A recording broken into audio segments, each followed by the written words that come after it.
सो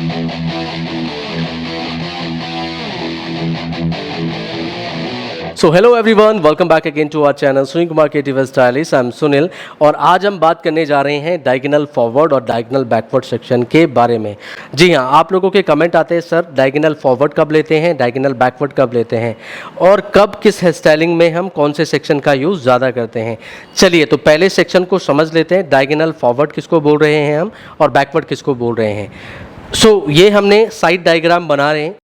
diagonal forward section, जितने भी diagonal means होता है तिरछा, ठीक है, डायगोनल मीन्स तिरछा, डायगोनल, और सेक्शन, जो सेक्शन डायगोनल, फॉरवर्ड मीन्स आगे की तरफ, तो जो सेक्शन आगे मीन्स फेस की तरफ स्लांट हो रहे हैं या चेहरे की तरफ आ रहे हैं उनको हम फॉरवर्ड बोलते हैं, और जो सेक्शन पीछे की तरफ स्लांट हो रहे हैं मीन्स बैकवर्ड की तरफ जा रहे हैं, स्लांटिंग वे बैकवर्ड है तो उसको हम बैकवर्ड बोल रहे हैं। यहाँ पे समझने को मिलेगा आपको। तो मान लिया हम ये रेडियल पार्टिंग ले रहे हैं और आप फ्रंट पे पार्ट पे फ्रंट वेरिएशन पे काम कर रहे हैं, तो जितने सेक्शन आपके ऐसे टूवर्ड्स टू फेस आगे की तरफ आएंगे, ये तिरछे हैं, ये सारे आपके फॉरवर्ड कहे जाएंगे, डायगोनल फॉरवर्ड सेक्शन। और जितने सेक्शन आपके बैकवर्ड की तरफ, ये रेडियल पार्टिंग ले ली हमने, ये आपका फ्रंट का हिस्सा हो गया रेडियल पार्टिंग से आगे, रेडियल पार्टिंग से पीछे आपका बैकवर्ड पार्ट हो गया, बैक का हिस्सा पीछे की तरफ। तो जितने सेक्शन आपके पीछे की तरफ, बैकवर्ड पीछे की तरफ जाएंगे, इनको हम बैकवर्ड बोलते हैं। ये भी तिरछे हैं लेकिन जा किधर रहे हैं, बैकवर्ड की तरफ, इसलिए हम इनको क्या बोल रहे हैं, डायगोनल बैकवर्ड सेक्शन। अब इनको डमी पे भी समझ लो आप लोग कि हम इनको डमी पे या मैनिक्यून पे कैसे देख रहे हैं। देखो ये सेंटर प्रोफाइल पार्टिंग है, इसको हम साइड वे से, जैसे हमने डायग्राम बनाया था, ये रेडियल पार्टिंग ले ली हमने। तो हम बोल रहे हैं जब आप सेक्शन तिरछे ले रहे हो और वो फ्रंट की तरफ स्लांट हो रहा है, ये आपका डायगोनल है, और फॉरवर्ड की तरफ फॉरवर्ड है तो ये चेहरे की तरफ आ रहे हैं, तो ये सारे सेक्शन आपके डायगोनल फॉरवर्ड है, इनको हम फॉरवर्ड बोल रहे हैं। और जो सेक्शन यूं जाएंगे पीछे की तरफ, उनको आप डायगोनल बैकवर्ड सेक्शन बोलोगे, है डायगोनल ही लेकिन फॉरवर्ड और बैकवर्ड डायरेक्शन में जा रहे हैं। सो यहाँ से अगर आप यूं करते हो पीछे की तरफ, ये आपके बैकवर्ड हो गए। अब ये बैक डायरेक्शन मीन्स आपके हेड शेप के बैक पॉइंट पे जा रहे हैं, पीछे की तरफ जा रहे हैं, तो इनको हम बैकवर्ड बोलते हैं। और इसके अपोजिट वाले फॉरवर्ड हो गए, ये फॉरवर्ड हो गया और ये आपका बैकवर्ड हो गया, तो बैकवर्ड एंड फॉरवर्ड।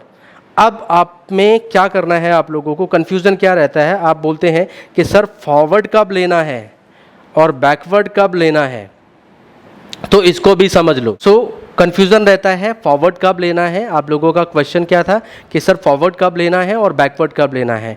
फॉरवर्ड में देखो, जितने भी आप मान लो फ्रंट पे ब्राइडल हो गया, वॉल्यूम के साथ में आप बाउंस दे रहे हैं और अंदर आप बैककॉम कर रहे हो, तो वो ऑलमोस्ट ज़्यादातर केसेस में आप फॉरवर्ड सेक्शन के साथ में वर्क कर रहे होते हैं, वहाँ पे फॉरवर्ड सेक्शन ज़्यादा यूज़ होते हैं पिंडअप लुक में, जब आप फ्रंट को बांध रहे हो। और जब आप कर्ल्स वगैरह बनाते हैं फ्रंट पे, वॉल्यूमिनियस कर्ल्स या ओपन ब्लो ड्राई, आपको फ्लफ आउट ऐसे दिखाना है बाउंस के साथ में, तो तब आप डायगोनल बैकवर्ड सेक्शन का यूज़ कर रहे होते हैं। थोड़ा सा बारीकी में बताता हूँ, समझ में आएगा।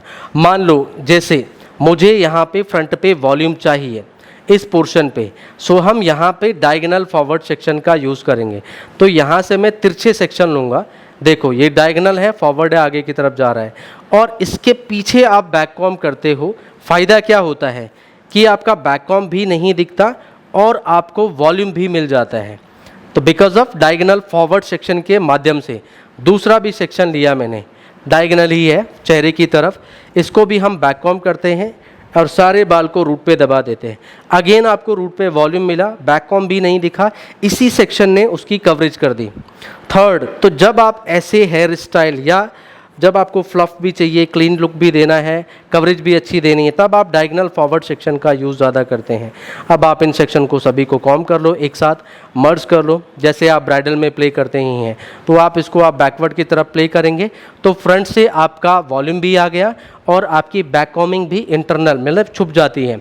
बट ये आपको पिंडअप करना पड़ेगा पिनअप लुक में, जब आप फ्रंट पे वॉल्यूम दे रहे हो, चाहे आप बॉक्स सेक्शन में काम कर रहे हो, चाहे आप सेंटर के साथ में दोनों साइड दे रहे हो with the back combing volume के साथ में, तब आप फॉरवर्ड सेक्शन का ज़्यादा यूज़ कर रहे हैं। अब ओपन में समझो, जब आप कर्ल्स वगैरह बना रहे हैं तो वहाँ पे अगर आप डायगोनल फॉरवर्ड की जगह में डायगोनल बैकवर्ड सेक्शन का यूज़ करेंगे और तब आप बाउंस प्ले कर रहे हैं। मान लिया हम आउटवर्ड कर्ल्स बना रहे हैं, तो यहाँ से जब आप कर्ल्स करोगे तो ये वाला पार्ट आपका अच्छे से फ्लप एंड बाउंस के साथ दिखता है। तो हम ये डायगोनल बैकवर्ड सेक्शन के साथ में देते हैं ताकि आपको फ्रंट पे वॉल्यूम ज़्यादा मिले, बट ये डायगोनल बैकवर्ड सेक्शन के साथ में पॉसिबल होता है, इसलिए हम डायगोनल कट करते हैं इसको, या डायगोनल सेक्शन लेते हैं। ऐसे तिरछे सेक्शन लेने हैं।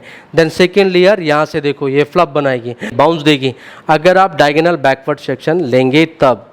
अब आप लोगों में से बहुत सारे बोल रहे होंगे कि सर हम तो वर्टिकल भी ले सकते हैं।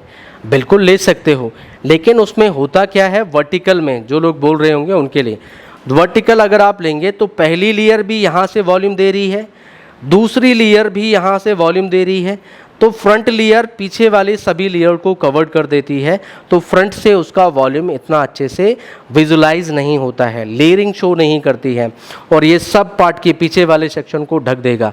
तो ये वर्टिकल में अगर आप सेक्शन लेके कर्ल्स बना रहे हैं, डायगोनल में फ़र्क ये रहता है कि हमने एक यहाँ लिया, इसको कर्ल्स बनाया, तो साथ साथ में वॉल्यूम एंड देन लेयर्ड, पहला पार्ट यहाँ से एक लेयरिंग शो हो गई, दूसरा आपने यहाँ लिया, उस पर भी आपने कर्ल्स किया, तो दूसरी आपकी यहाँ से स्टार्टअप होगी।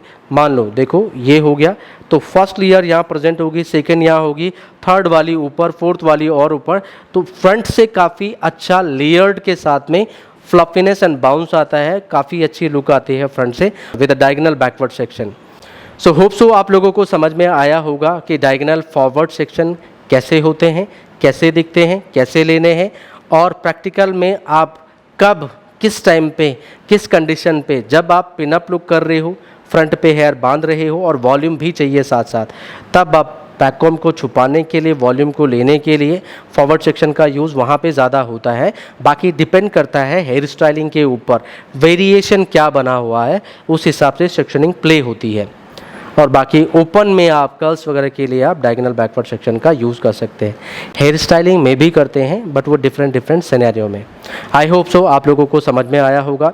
अगर आपको समझ में आया होगा तो नीचे कमेंट्स बॉक्स में हमें कमेंट्स करके ज़रूर बताएं, जी हाँ हमें समझ में आया, अंडरस्टूड कुछ भी मेंशन कर दीजिए, या वी अंडरस्टूड द डिफरेंसेस, या कुछ भी मेंशन कर दीजिए, हाँ सर समझ में आया। Please mention in comments box. Video अगर अच्छा लगा हो तो इसे लाइक शेयर ज़रूर करें अपने दोस्तों के साथ में, और उन सभी लोगों के साथ में जिनको अभी भी कन्फ्यूज़न है कि डायगोनल फॉरवर्ड और बैकवर्ड में क्या डिफरेंस है। सो आज के लिए इतना ही, मिलते हैं नई वीडियो में कुछ नई स्टाइलिंग के साथ। तब तक अपना ध्यान रखिएगा और आप सभी लोगों का प्यार एंड सपोर्ट ऐसे बनाए रखिएगा। Till then see you soon, bye bye.